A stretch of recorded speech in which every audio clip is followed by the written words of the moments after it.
ঘুরতে চলে আসলাম বিদেশে। সব দেশে ঘুরে ঘুরে একটু দেখা দরকার, কারণ আল্লাহ পাক এত সুন্দর করে দুনিয়াটা সৃষ্টি করেছে, না দেখলে কি হয়। আপনারাও আমার সাথে ঘুরে আসেন। বলেন তো এটা কোন দেশ হতে পারে? এটা কোন দেশ আপনারা কমেন্ট করে জানাবেন। সত্যি এত সুন্দর একটা দেশ, না দেখলে বিশ্বাস করার মতো না। আপনারা ফুল ভিডিওটি দেখবেন, ফুল ভিডিওটি দেখলে বুঝতে পারবেন এটা যে কত সুন্দর একটা দেশ। তো দেখেন তো এটা কেমন লাগে, বলতে পারবেন কেউ এটা কোন দেশ? এটা হচ্ছে আমাদের বাংলাদেশ, কিন্তু ভাবা যায় এত সুন্দর দৃশ্য। হ্যাঁ, এটা হচ্ছে ঢাকাতে। হ্যাঁ, ঢাকার ভিতরে এত সুন্দর সুন্দর জায়গা আছে, আপনারা মনে করবেন সত্যিই বিদেশ। আসলে ঢাকায় কেন, ফুল বাংলাদেশটাই ঘুরেন, ঘুরে দেখবেন যে আমাদের দেশটা বাহিরের দেশ থেকেও সুন্দর। যদি আপনারা মনের মতো করে ঘুরতে পারেন, দেশটা সুন্দর করে একটু নিজের মতো করে দেখতে পারেন। দেখেন তো খুব সুন্দর লাগছে। আমার তো বিকেলবেলা গিয়েছিলাম, যে দেখি ওই দিকটা একটু ভিডিও করলাম, এত সুন্দর লাগতেছে কেন, আমি তো নিজে অবাক। আমি বলি যে এটা কি আমি বিদেশ আসলাম না বাংলাদেশে আছি, আমি নিজেই বুঝতে পারতেছি না।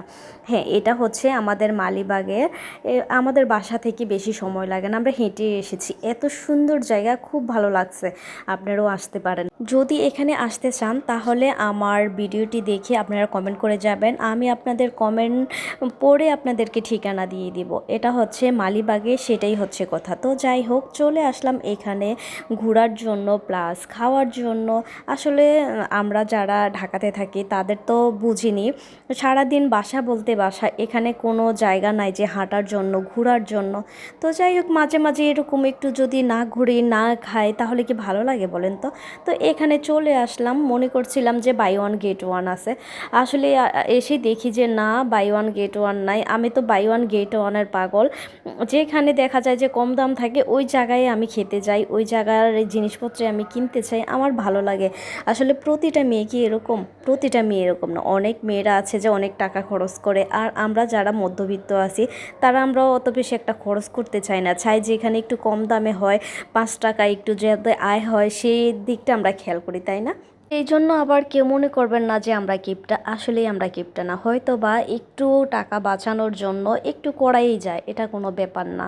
তো যাই হোক, এখানে গল্প করতে করতে অনেক টাইম নিয়ে গিয়েছি। এখানে হচ্ছে এক একজন এক একটা খাবার অর্ডার করেছি, যে যার মতো করে পছন্দ সেটা তার তার মতো করে নিয়েছে। আমি একরকম, আমার হাজব্যান্ড একরকম, আপু একরকম, আমার ছেলে একরকম। তো যাই হোক, সবাই সবার মতো করে খাবার দাবার নিয়েছে, এই তো খাচ্ছি, ভালো লাগছে। বিশ্বাস করবেন না, খাবার শেষ হওয়ার পরেই দেখি আসল ঘটনা। আসলে সত্যি একটা কথা, আমার ফুল ভিডিওটি দেখবেন, দেখলে আজকে এমন একটা জিনিস দেখবেন, অবাক হয়ে যাবেন।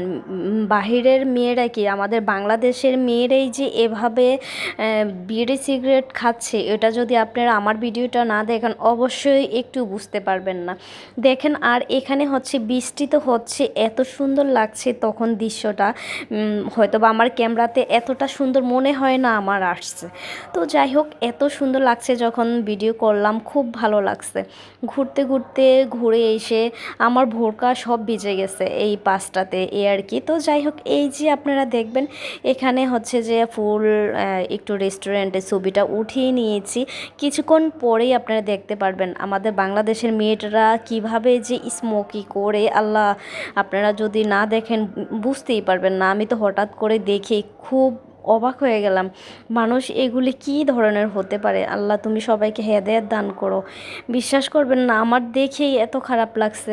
কি শিক্ষায় যে মানুষ শিক্ষিত হচ্ছে তা আমি নিজেও জানি না। এখানে বৃষ্টি দেখার পর তো আমার তো যথেষ্ট ভালো লাগছে, আর বৃষ্টির কারণে বাসায় আসতে পারতেছি না। যাই হোক, আর না আসতে পারলেও আমার অত বেশি একটা প্যারা নাই, কারণ খুব সুন্দর লাগছে তখন। এই যে দেখেন, মেয়েটা বললাম না স্মোকে কীভাবে বিড়ি টানতেছে। আমি কয়েকটা ভিডিও করতে নিছি, আমার হাজব্যান্ড দেয় নাই। হাজব্যান্ড ওয়াইফও হতে পারে, না বয়ফ্রেন্ড গার্লফ্রেন্ড, আল্লাহই ভালো জানে কীভাবে যে ওরা বিড়ি খাচ্ছে। আল্লাহ, আমি তো দেখে খুব খারাপ লাগছে। আল্লাহ, তুমি বোনটাকে হেদায়েত দান করো। যাই হোক, আমরা ঘুরে টুরে এখানে হচ্ছে যে আমার ছেলে একটু ধুলনায় ধুল খাচ্ছে, মজা নিচ্ছে, এই আর কি। তো আজকে ভিডিওটি কেমন লাগছে অবশ্যই কমেন্ট করে জানাবেন। এটা বিদেশ না, এটা হচ্ছে আমাদের বাংলাদেশ। আমাদের বাংলাদেশেও ঘোরার জায়গার অভাব নেই। আপনারা যদি ঘুরতে চান, দেখেন, ঘুরতে চাইলে ঘোরার জায়গার মতো কোনো অভাব নাই। আপনার আজকের ভিডিওটি কেমন লাগছে অবশ্যই কমেন্ট করে জানাবেন। ভালো থাকবেন, আজকের জন্য এখানেই, আল্লাহ হাফিজ।